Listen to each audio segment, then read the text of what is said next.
Hello, everyone. Welcome back to Note to Self. Before we begin, I just want to take a moment to acknowledge that this is episode 200. That feels really special to me because that means that there have been 200 conversations about growth, life, healing, and becoming more of who we truly are.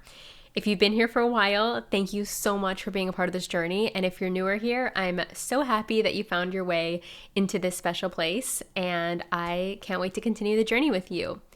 Today, I'm going to be speaking about something that is deceptively simple, but incredibly powerful, and that is rest.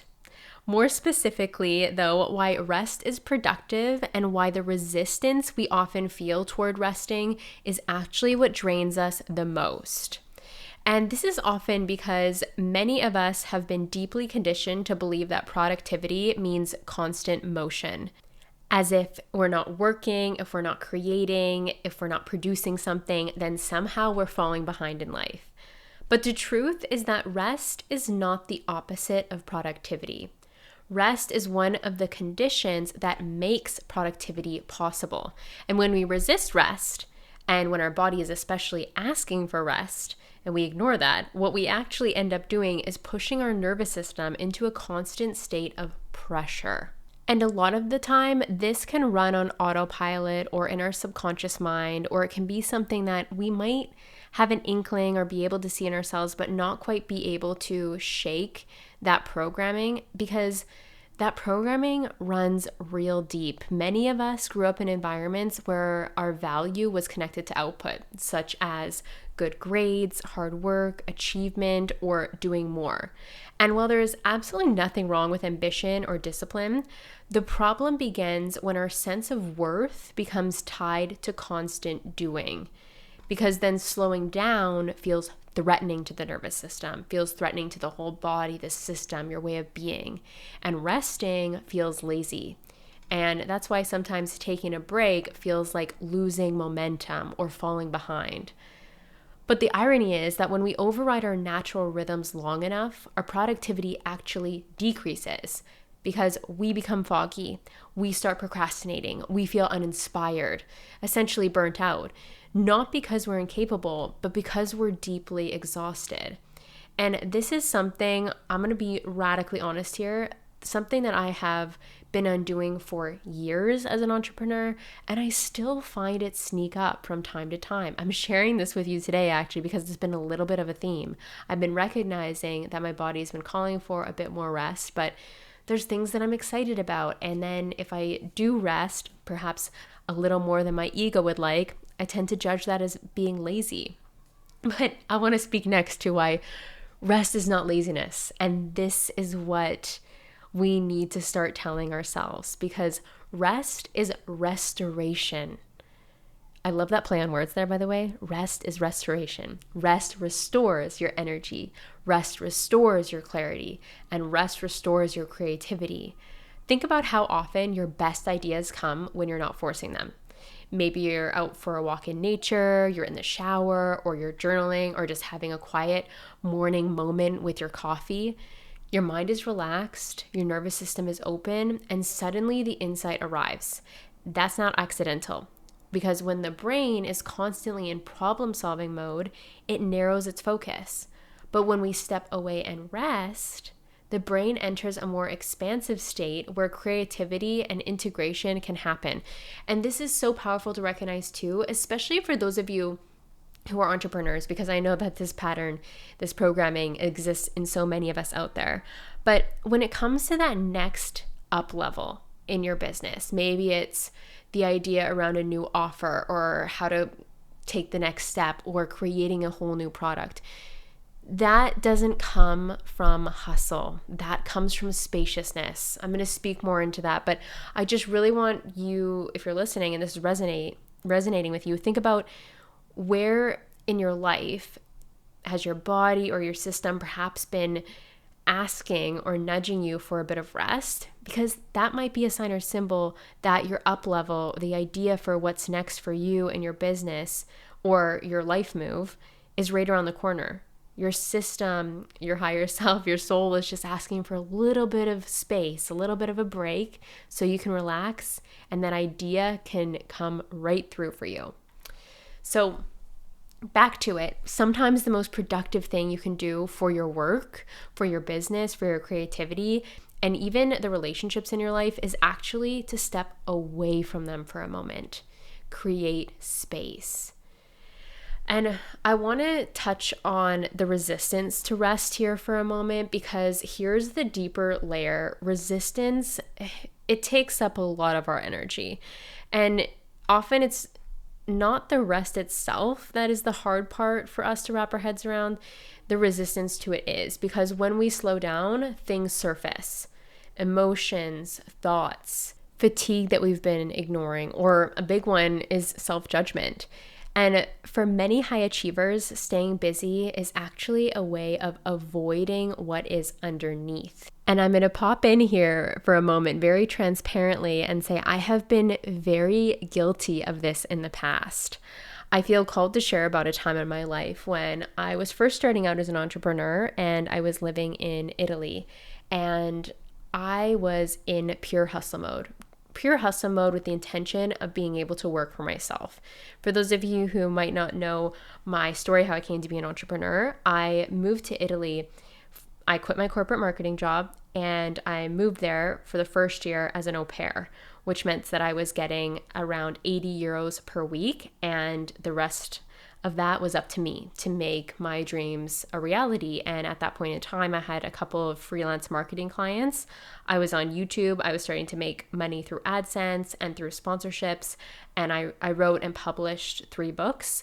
And my main intention when I got over there was, okay, I just need to make this work because I do not want to go back to a 9-to-5 job.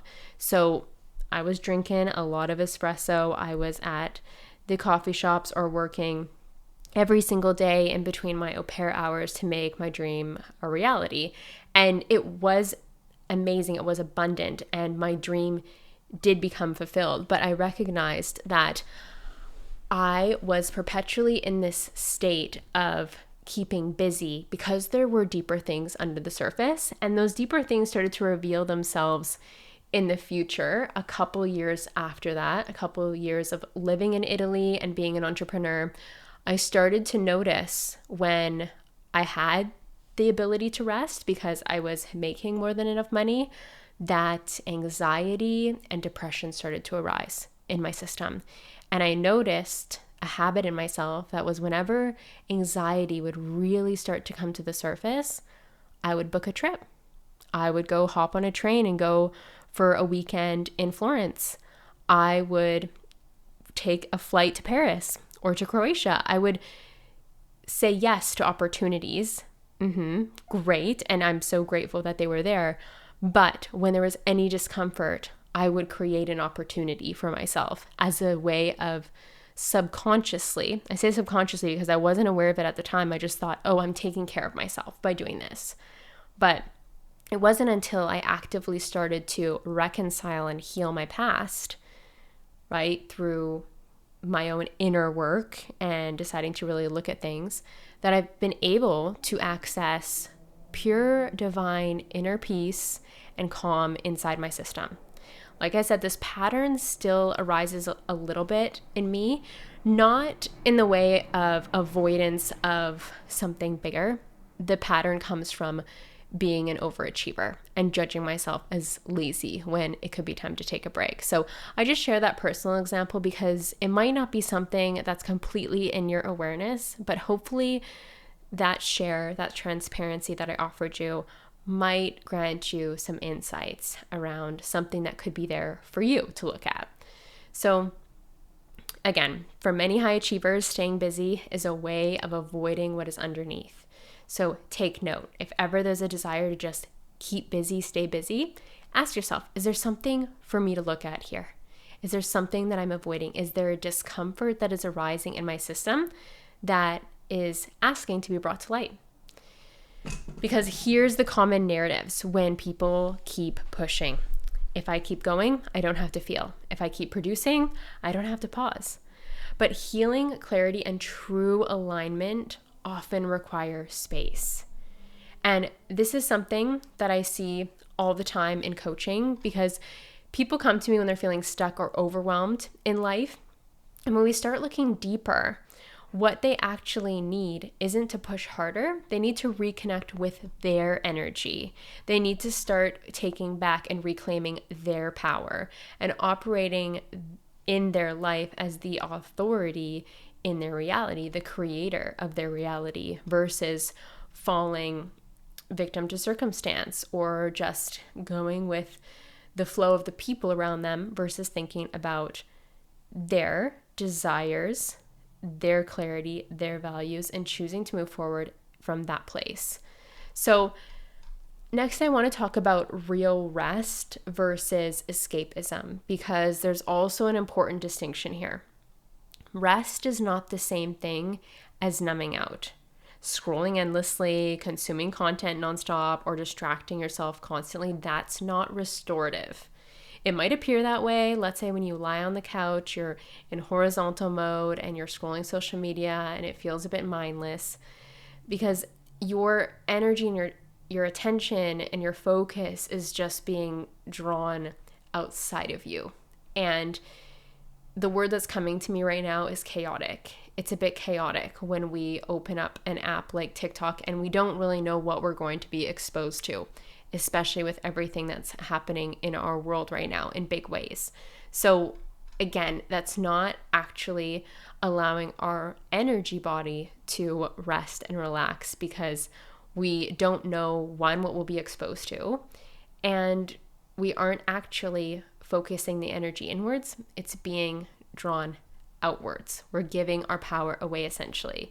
But real rest actually replenishes you. And this can be things like walking outside, being in nature, meditation, journaling, creative expression of some kind, deep sleep, quiet mornings, and just following your intuition, following what lights you up, and choosing to take part in your day or your weekend in that way. Because these things allow your nervous system to reset. They give your mind time to breathe. And one of the biggest mindset shifts that can transform your productivity is understanding that humans operate in cycles, not straight lines. So I'm going to get into this for a minute because this one's really good. There are seasons of intense creation in life, and there are seasons of integration. There are days when you're energized and focused, and there are days when your body needs slower energy. And when we fight those cycles, that's when we experience burnout. But when we honor them, we create sustainable momentum. I think a really great example of this is, I'm sure that every single one of you listening has had that scenario or situation where you had a task ahead of you. It could be cleaning the house. It could be getting some admin stuff done in your business.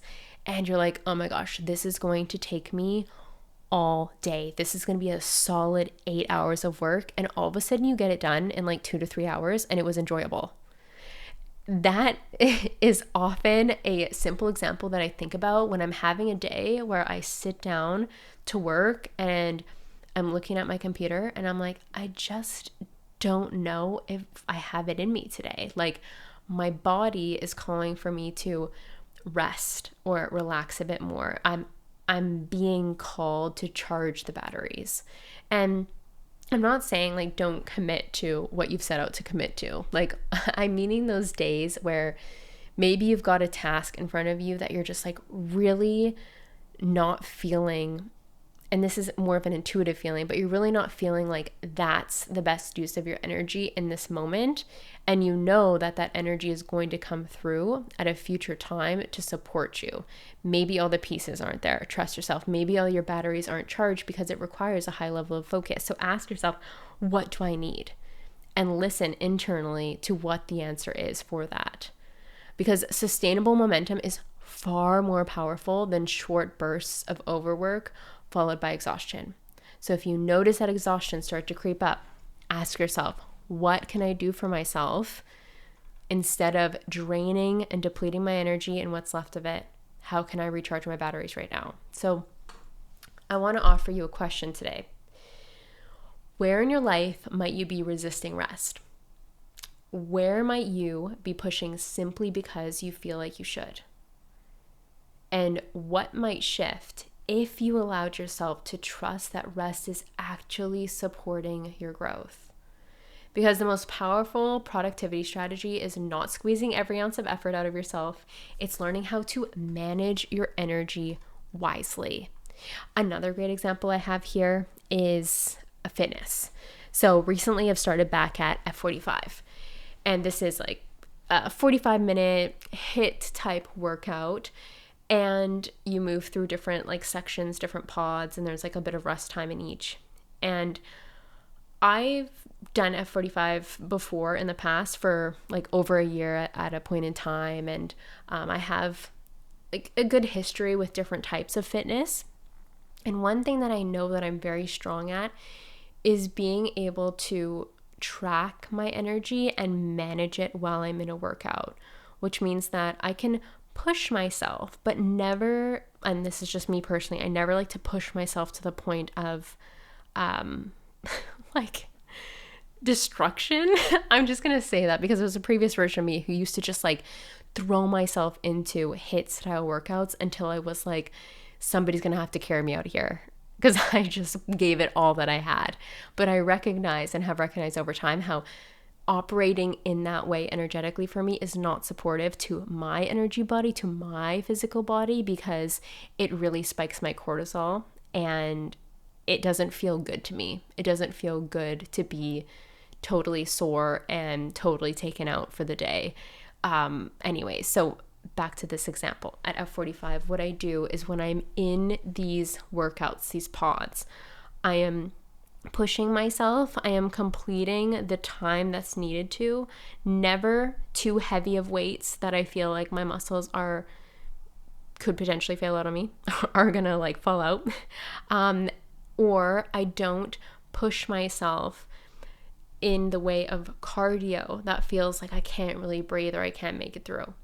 So managing your energy wisely is a great skill to start to focus on, and to listen to your body in this way leads to nothing but great things, because you're going to be able to complete things. You're going to see how capable you are of getting things accomplished in a way of sustainability versus operating under pressure or force. And that is so, so key. And all in all, this is actually one of the things I love helping people with inside my coaching work, because so many of the clients I work with are intelligent, capable, driven individuals who are building incredible things in their lives and or businesses, but somewhere along the way, they've disconnected from their own rhythm. They're working hard, but they're not always working in alignment with their energy. Inside coaching, we look at things like your patterns of stress and pressure, your mindset around productivity and worth, how to access higher levels of creativity, clarity, and leadership energy, and how to build success in a way that actually supports your life rather than draining it, because success should not require constant burnout. So if you feel like you're in a season where you're ready for deeper support, deeper clarity, and a more aligned approach to creating the next level of your life or business, I would absolutely love to work with you. You can learn more about my coaching and apply through the link below, or you can always reach out to me on Instagram at Zoe Ariel or via my website, zoeariel.co, and I always love to hear from you. And if this episode resonated with you, I would also love it if you shared it with a friend or left a review for the podcast. It really helps these conversations reach more people. And again, thank you so much for being here with me. This is so incredible that it's the 200th episode of Note to Self. I just want you all to remember that if you're feeling called to start something too, just start now. Because when I started this podcast, I didn't know where it was going to go. I just knew that it was something that was nudging at me. My intuition was telling me to follow through. And to think that there's been 200 powerful conversations around healing and becoming your best self just makes my heart so, so happy. So thanks for being a part of this journey, and I will talk to you again soon.